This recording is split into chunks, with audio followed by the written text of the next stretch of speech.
기도하겠습니다. 은혜가 풍성하신 아버지 하나님 감사합니다. 오늘도 우리를 사랑하사 귀한 생명의 말씀으로 우리 영혼에 인치시고 하나님의 자녀 삼아주신 아버지 하나님 감사합니다. 이 시간도 우리에게 생명의 말씀을 주사 오직 우리의 영과 혼이 하나님만 바라보는 그러한 시간이 되도록 은혜 베풀어 주시옵소서. 성령 하나님 함께해 주셔서 각 심령에 기름 부어 주시고 은혜가 충만한 시간이 되도록 역사하여 주시기를 원합니다.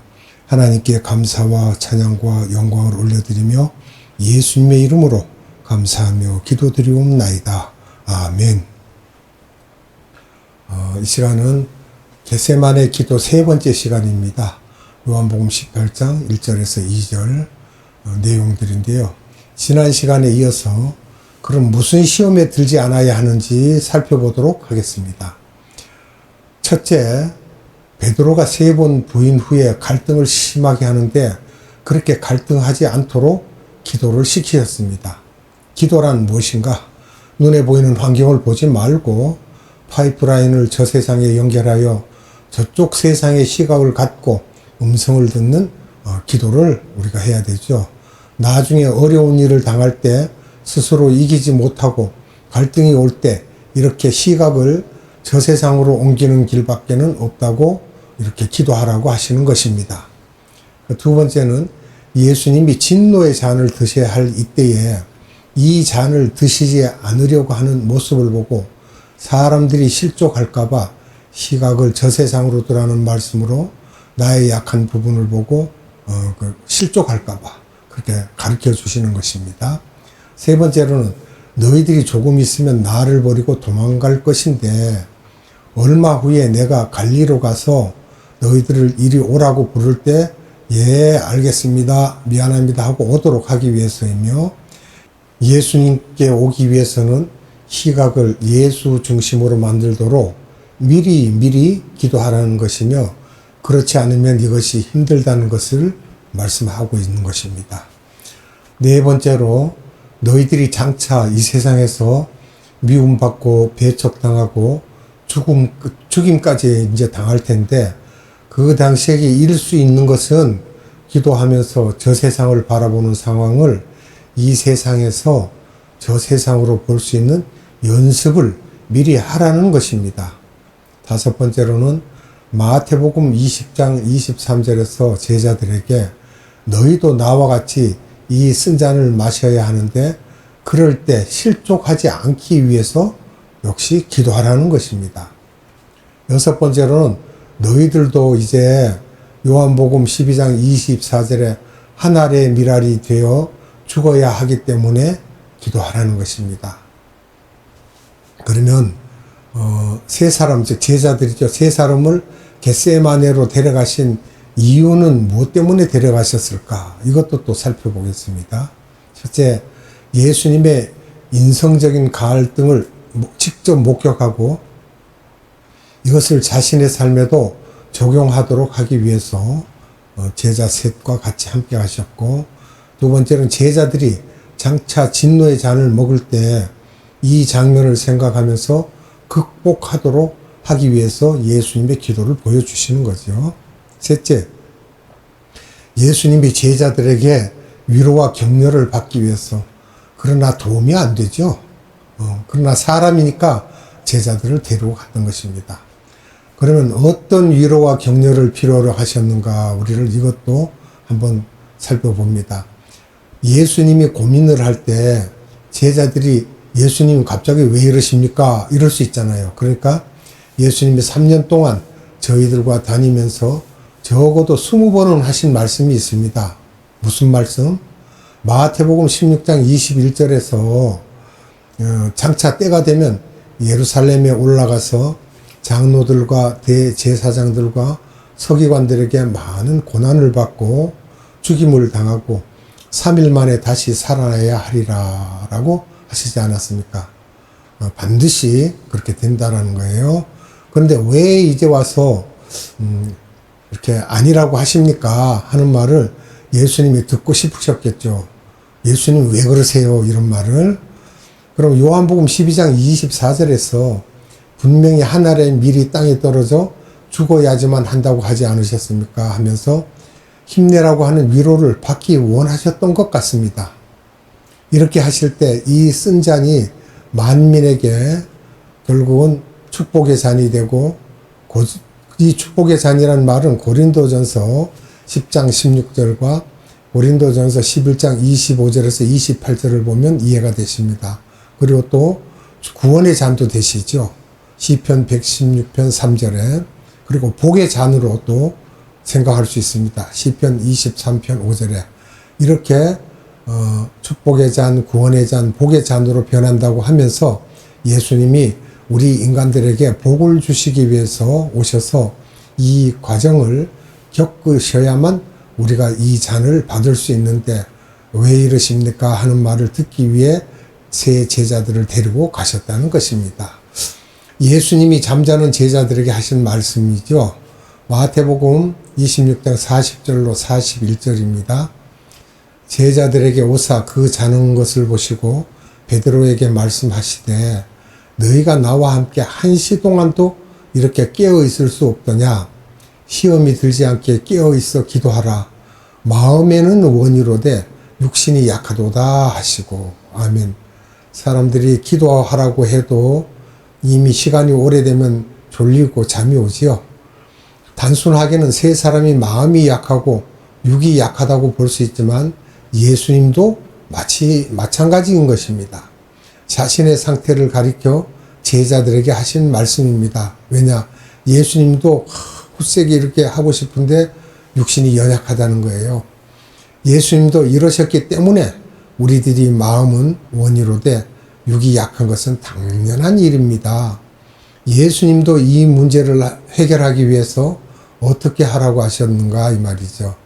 우리들이 이 세상에 살고 있지만 이 세상에서 불림을 받아 나와 있기 때문에 저 세상에 파이프라인을 대고 있지 않으면 마음은 원이로되 육신이 약해서 이것이 잘 안 된다는 것입니다. 쉬지 말고 기도하고 이렇게 항상 파이프라인을 연결하고 있지 않으면 우리 삶 속에서 금방 불량스러운 것이 나타나 버립니다. 저분은 지금 마음은 원인데 육이 약하구나 할 때 저분이 파이프라인을 항상 연결하고 있지 않음을 알 수 있으며, 파이프라인을 항상 연결하고 있는 사람은 죽음에 대한 두려움이 없으며 순교까지 할 수 있는 것이고, 파이프라인이 연결되어 있지 않으면 이 세상 일이 바빠서 저 세상을 볼 수 없게 되는데, 우리들은 항상 이 세상 일을 열심히 하다가도 언제든지 주님이 부를 때 탁 놓고 갈 수 있어야 합니다. 베드로 같은 사람들도 그물을 배를 버리고 예수님을 추종했듯이 그렇게 해야 된다는 것이에요. 이것이 나의 영원한 것이 아니라는 것을 항상 인식하고 사는 사람이 되어야 합니다. 우리 주변에 그런 사람 많잖아요. 장례식에 가보세요. 나이는 관계가 없으며 제 아무리 돈이 많아도 우리는 항상 언젠가는 주님이 부르시면 갈 수밖에 없는 자들입니다. 그래서 주님 항상 저 좀 잘 봐주십시오. 저 불쌍히 여겨주세요. 이렇게 해야 됩니다. 마태복음 26장 42절로 43절의 말씀입니다. 다시 두 번째 나아가 기도하여 가라사대 내 아버지여 만일 내가 마시지 않고는 이 잔이 내게서 지나갈 수 없거든 아버지의 원대로 되기를 원하나이다 하시고 다시 오사 보신즉 저희가 잔이 이는 저희 눈이 피곤함일러라. 아멘. 첫 번째 기도를 하신 후에 이번 두 번째 기도에서는 자기 자신을 잠깐 리뷰를 하십니다. 삼위 하나님 회의 때 창세기 3장 15절에서 1000년 전에 다윗에게 700년 전에 이사에게도 말했었음을 상기하십니다. 그때 이렇게 우리가 이야기를 했구나 하는 것을. 두 번째 기도 내용이 조금 변하십니다. 마태복음 26장 42절로 43절의 내용인데요. 아직도 우회하고 싶은 마음이 들어있음을 볼 수가 있습니다. 좀 피해갈 수 있으면 하는 마음이요. 이 부분을 마태보다는 누가복음에서 더 심도 있게 표현하고 있습니다. 누가복음 22장 42절로 46절이에요. 누가는 의사였죠. 또 역사가이며 철저히 조사하고 기록하는 지적인 분입니다. 그러면 누가복음 22장 42절로 46절의 말씀을 보도록 하겠습니다. 가라사대 아버지여, 만일 아버지의 뜻이거든 이 잔을 내게서 옮기시옵소서. 그러나 내 원대로 마옵시고 아버지의 원대로 되기를 원하나이다 하시니, 사자가 하늘로부터 예수께 나타나 힘을 돕더라. 예수께서 힘쓰고 애써 더욱 간절히 기도하시니 땀이 땅에 떨어지는데 피방울같이 되더라. 기도 후에 일어나 제자들에게 가서 슬픔을 인하여 잠든 것을 보시고 이르시되 어찌하여 자느냐, 시험에 들지 않게 일어나 기도하라 하시니라. 아멘. 여기서 사자라고 나오는 이 말은 엔젤입니다. 한 천사를 가리키고 있습니다. 그리고 힘을 돕더라라는 이 말씀을 우리가 살펴보면 영적 지혜를 주시는 것을 말할 수 있습니다. 영적으로. 왜냐하면 창세기 3장 15절에서 또 이사에게 하신 말씀에서 다윗에게 하신 말씀이 생각나게 도와주시는 거지요.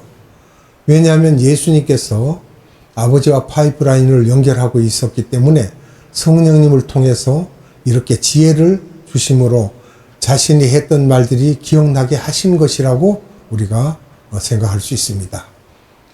그러면 힘쓰고 애써 더욱 간절히 기도하라는 이 말씀을 우리가 보면은 기도하면서 영적 지혜를 얻었지만 100% 돌아가지 않으므로 더욱 힘써 기도하심으로 시각이 저 세상으로 가면서 환경을 지배할 수 있었다는 것입니다. 예수님의 기도하시는 모습을 보면서 우리 삶 속에 그대로 적용이 해야 될 것입니다. 우리도 이 세상에 살고 있기 때문에 파이프라인이 저 세상에 연결되어 있지 않으면 항상 이 세상의 여러 가지 문제들, 건강이나 재정이나 자녀나 사람들과의 관계성 등이 우리를 괴롭히고 있으므로 DNA는 하나님의 자녀이지만 말과 행동에서는 이 세상 사람처럼 되는 것이며, 바울도 마찬가지로 이런 문제들이 닥칠 때 예수님처럼 기도했습니다. 빌립보서는 바울이 AD 35년에 예수님을 다메섹에서 만나시고 AD 60년인 25년 후인데, 바울은 25년 동안 예수님이 많은 훈련을 시키셨는데 이 세상을 살 맛이 없을 정도의 훈련을 시키신 것입니다. 바울이 빌립보를 쓰실 때는 AD 60년에 로마에 가택 연금되었을 때 하신 말씀인데, 자, 이제 돈도 없고 주변 친구도 다 도망가고 유대인 친구들도 다 없어지고 교계 친구들도 별로 이 사람을 좋아하지 않고 핍박 속에 있었을 때, 이때 빌립보 교인들에게 하신 말씀입니다. 빌립보서 4장 6절로 7절의 말씀을 봅니다. 아무것도 염려하지 말고 오직 모든 일에 기도와 간구로 너희 구할 것을 감사함으로 하나님께 아뢰라. 그리하면 모든 지각에 뛰어난 하나님의 평강이 그리스도 예수 안에서 너희 마음과 생각을 지키시리라. 아멘. 너희들은 아무것도 염려하지 말고, 왜 염려가 많으냐? 오직 모든 일을 기도와 간구로 파이프라인을 올려놓고 감사함으로 하나님께 그냥 아뢰라는 것입니다. 왜 감사해야 하는가? 우리들은 언젠가는 이 세상에 있는 모든 것을 다 놓고 저 세상으로 가야 하므로, 그래서 진리가 너희를 자유케 하리라 하신 것처럼 문제를 해결하려고 하지 말고 따라다니게 놔두시는데, 우리가 그놈들의 영향을 받는데 이것을 우리가 그들을 지배하는 것입니다. 그냥 뛰어넘어야 한다는 것입니다. 이렇게 파이프라인을 연결하고 우리의 가치관, 사고관을 저쪽에다 올리고 있을 때에는 모든 지각에 뛰어난 하나님이, 또 하나님의 평강이 그리스도 예수 안에서 너희 마음과 생각을 지키신다는 것입니다. 모든 지각에 뛰어난 이 말은 모든 지각에 뛰어난 그러니까 너의 생각, 이성을 초월한 영성으로 저쪽 세계에서 내려오는 예수님의 평강과 그분의 은혜가 내 마음과 생각을 지킨다는 말씀으로 이것은 파이프라인을 올리면 된다는 것입니다. 그러니까 우리의 기도가 항상 보좌에 닿도록 해야겠죠. 이것이 보통 복입니까? 여러분, 우리는 기도하면서 하나님께서 축복하여 주시옵소서, 거짓말이에요. 그거 하지 마세요. 하나님은 복을 주시는 분입니다. 축복은 다른 사람들이 나를 위해 복을 빌어주는 것이 축복입니다. 예수님도 인간으로 오셔가지고 이것을 프락티스 하셨고, 바울도 이것을 연습하시는 것인데, 환경이 열악하고 몸도 불편하고 비난하는 사람도 많았고 질투하는 사람도 많았고 물질도 마음대로 있지 않았고 일부러 하나님이 그렇게 만들어 놓았는데, 그것은 파이프라인을 저 세상에 연결하게 하시기 위해서인데, 만약에 이 세상 것이 더 잘 되고 돈도 많이 벌고 하게 되면 파이프라인을 보좌로 올려서 연결하겠습니까? 절대로 올리지는 않는데, 오늘날의 기독교가 기복신앙과 번영신학을 가리키면서 예수의 이름으로 기도원에 가서 기도하시면 다 주신다고 가리키는 것은 유아나 초년생 기독교인들에게 그렇게 할 수 있어요. 예수 믿으면 복 받습니다, 이렇게. 근데 그것도 조심해야 됩니다. 예수 믿으면 잘 됩니다 라고 했는데 교회를 계속 다니면서 기도했다고 그러는데, 그 사람이 만약에 사람의 생각을 가지고 물질의 복을 못 받으면 그가 내 어떤 헌금하고 11조 돌려달라고 그러면 뭐라고 하겠습니까? 이것은 예수님의 메시지가 아니며, 예수님을 믿으면 핍박을 많이 받는다는 것이며, 그렇지만 그 핍박이 나를 건드리지 못하는 것이며, 그래서 바울이 로마서에서 이것에 대해서 말씀을 하고 있습니다. 로마서 8장 26절로 28절입니다. 이와 같이 성령도 우리의 연약함을 도우시나니 우리가 마땅히 빌 바를 알지 못하나 오직 성령이 말할 수 없는 탄식으로 우리를 위하여 친히 간구하시느니라. 마음을 감찰하시는 이가 성령의 생각을 하시나니 이는 성령이 하나님의 뜻대로 성도를 위하여 간구하심이니라. 우리가 알거니와 하나님을 사랑하는 자 곧 그의 뜻대로 부르심을 입은 자들에게는 모든 것이 합력하여 선을 이루느니라. 아멘. 어떤 분들은 합력하여 선을 이룬다라고 하니까 협력해서 선을 이룬다고 그래요. 잘못됐습니다. 이렇게 파이프라인을 연결하는 사람들에게는 내가 기도할 바를 알게 해주시고 대신해서 기도해 주시는데, 하나님의 뜻대로 살기를 위해서 간구한다는 것입니다. 이렇게 하나님의 뜻에 합당한 사람이 되도록 그런 사람에게 로마서 8장 28절에서 모든 것을 합력하여 선을 이루느니라, 이렇게 말씀하시는 거예요. 그러니까 어려운 상황이나 좋은 상황이나 있거나 없거나 모든 상황을 통해서 알고 보면 주님의 뜻 안에서 잘 된다는 것입니다. 이렇게 파이프라인을 올렸을 때 시각의 차이가 일어나는데, 예수님이 지금 이 파이프라인을 올리면서 이 잔을 본인이 겪어야 된다는 것이며, 그 이유는 이사야서 53장 5절을 생각하여 전인적인 구원을 위해서는 징계를 받아야 하고 채찍을 받아야 하는 이 과정을 받아야만 한다는 것입니다. 이분이 이것을 다 깨달으시니까 이제부터 주님이 준비됐느냐 하였을 때 아버지 되었습니다. 그렇게 하실 수밖에 없죠. 가룟 유다야 오너라. 그래서 가룟 유다는 쉽게 나타났는데 예수님 가자. 이것은 예수님이 가룟 유다에 의해서 끌려가는 장면으로 다음 주에 또 이 말씀을 전하도록 하겠습니다. 왜 예수님이 이 잔을 피하려고 하셨는가? 우리가 보면은요, 이제 한 세 부류로 나눠서 볼 수 있는데, 첫째, 창조 목적에 위배되는, 우상 섬기는 것 같은 일이죠.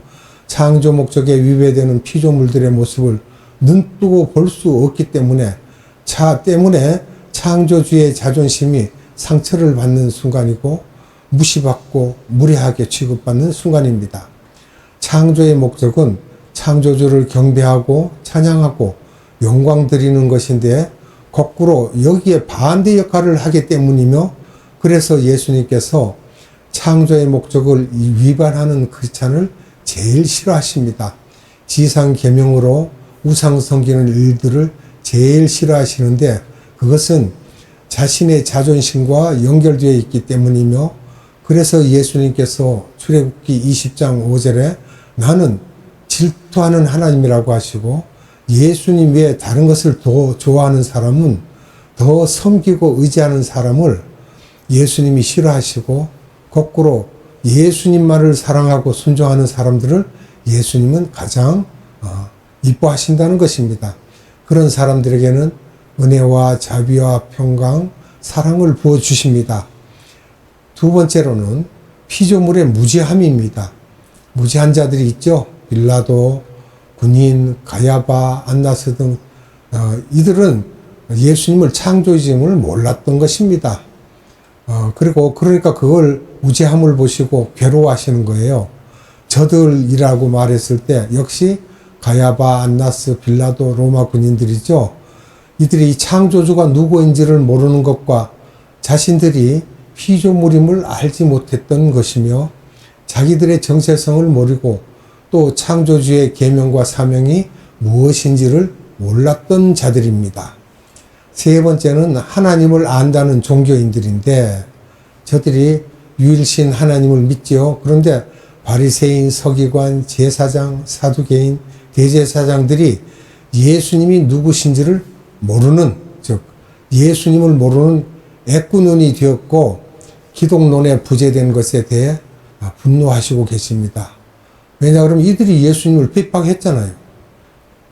종교인이 기독론이 약할 때, 즉 자유신학자들, 종교다원주의자들, 혼합주의자들 이런 소위 크리스찬들이 예수님을 똑바로 보지 못했기 때문에 오는 종교성이 예수님을 죽이기까지 하는 역할에 이르며 이런 사람들이 예수님을 믿는다고 하면서 예수님을 믿는 사람을 핍박하고 오히려 로마 사람들보다 더 무서운 사람들이 될 수 있습니다. 종교성이 있으면서 기독론이 약한 사람들이죠. 이런 사람들이. 그러면 왜 예수님이 겟세마네 동산에서 기도하셨는가? 우리가 질문할 수 있죠. 성서에 나오는 예수님의 행적들은 그 속에 의미가 숨겨져 있습니다. 겟세마네는 감람류를 짜는 틀이라는 것으로 오이를 짜는 곳이다라고 우리가 이렇게 보고 있습니다. 여기에서 우리가 첫 번째로 감람나무는 이스라엘을 상징합니다. 이것은 예레미야 11장 16절, 호세아서 14장 6절, 이스라엘은 예수님을 낳은 나라지요. 여기서 우리가 말씀을 봅니다. 예레미야 11장 16절입니다. 나 여호와가 그 이름을 일컬어 좋은 행실 맺는 아름다운 푸른 감람나무라 하였었으나 큰 소동 중에 그 위에 불을 피웠고 그 가지는 꺾였도다. 아멘. 호세아서 14장 6절입니다. 여호와께서 내게 이르시되 너는 이 모든 말로 유다 성읍들과 예루살렘 거리에서 선포하여 이르기를 너희는 이 언약의 말을 듣고 준행하라. 아멘. 두 번째로는 감람류는 예수님의 보혈을 상징합니다. 기름 부음을 받았다고 할 때 감람류로 받은 것입니다. 제사장을 세울 때 기름 붓고 또 아론과 그 아들들도 받았죠. 기름 부음을 받았죠. 다 출애굽기 30장 30절, 민수기 35장 36절에 말씀이 기록되어 있습니다. 그리고 왕을 세울 때 기름 부음을 받습니다. 다윗 왕도 그랬죠. 열왕기상 1장 34절, 역대상 11장 3절에 말씀하고 있습니다. 세 번째로 예수님이 기름 부으심을 받으시는 분이라고 표현되어 있습니다. 다니엘서 9장 24절로 26절, 이사야서 61장 1절은 누가복음 4장 18절에서 성취되고요. 또 사도행전 4장 27절에서 성취됩니다. 네 번째, 예수님이 겟세마네에 올라가신 것은 감람류를 내기 위해 틀 속에 들어가신 것이다 라고 우리가 볼 수 있습니다. 감람류는 언제 나오는가? 그러면 예수님의 보혈이 떨어질 때 예수님이 숨을 거두시는 순간입니다. 틀 속에 들어가셔서 이제 짓눌리고 짜지는 것이죠. 겟세마네에 올라가셔서 십자가에 죽으시는 죽으시기까지의 과정을 말씀하실 때 그것을 잔이라고 했죠. 그 잔을 준비하는 것입니다. 전인적인 구원 과정이 들어가야지만 감람류가 나올 수 있는 것이며, 너희들의 구원이 그냥 단순히 영적인 구원만이 아니고 우리가 갖고 있는 세 부분, 육과 혼과 영이 다 구원받는 전인적인 구원이라는 것입니다. 이 구원을 우리에게 가르쳐 주시기 위해서 겟세마네 기도부터 이사야서 53장 3절에서 5절의 모든 과정을 거쳐야 한다는 것입니다. 예수 그리스도의 3년 공생애를 지나신 후에 심심해서 그냥 가신 것이 아니고 분명히 예수님의 뜻이 있었고 겟세마네에 자주 가서 기도 연습을 하신 것입니다. 마지막에 기도를 위해서요. 그래서 가룟 유다도 그 자리를 알았다고 했는데, 왜 알아야, 예수님을 왜 알아야 되냐 그러면 예수님을 체포하러 오잖아요. 알고 나서. 안 그러면 그것을 찾으러 다니느라 바쁠 것이었을 것입니다. 또 성경에 한 장 정도를 쓰셨을 것인데 이렇게 미리 다 준비를 하신 것입니다. 겟세마네 기도를 보면서 우리 하나님의 구원 계획과 실제로 우리 삶 속에서 보여주시는 것이 기가 막히구나 하는 것이 이제 여러분들도 들으신 분들은 보이십니까? 그래서 다른 곳보다도 우리들이 보혈의 찬송을 할 때마다 그리스도의 십자가 사건을 묵상하면서 이것이 상식적인 하나의 단어가 아니고 인포메이션이 아니고 대단한 하나님의 사랑의 결정체이며, 이것을 위해서 창조주 삼위 하나님이 계획하시고 이것을 이루기 위해서 성자 하나님이 오셔서 이렇게 자세하게 우리에게 다 보여주시고, 정말 티끌 같은 존재인 우리에게 이것을 보여주시고, 우리가 너희를 이렇게 사랑한다고 하시면서 이것을 깨달으라고 하시고, 이 세상에 잡다한 일에 마음을 빼앗기지 말게 하시고, 잠깐 이 세상에 그냥 사는 것이니 삶을 이 세상에서 멋있게 살 때 눈이 여기에 떨어져 있지 말고 전천후 눈이 되어서 올라갔다 내려갔다를 하면서 잘 하면서 언젠가는 이제 위로 올라갈 것이니, 그러니 내가 너희들에게 이것을 가르쳐 주기 위해서 겟세마네에 기도하는 모습을 보여주신 것이다라는 거예요.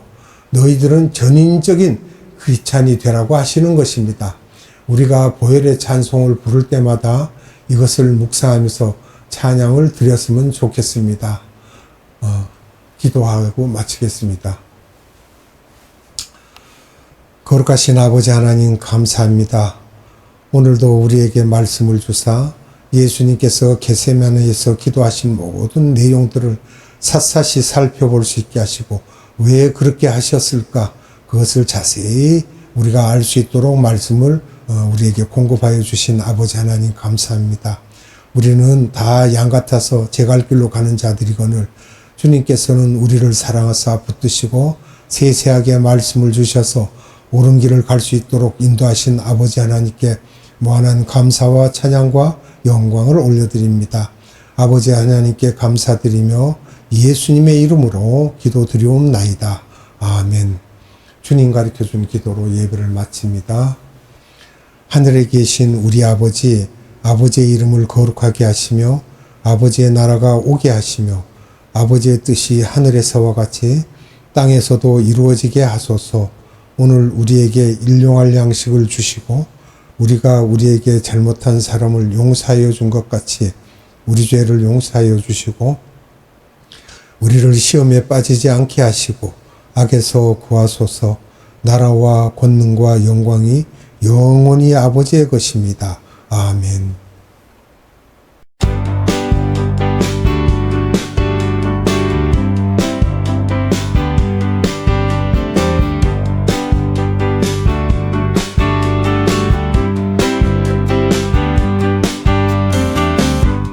Blessed is the one who does not walk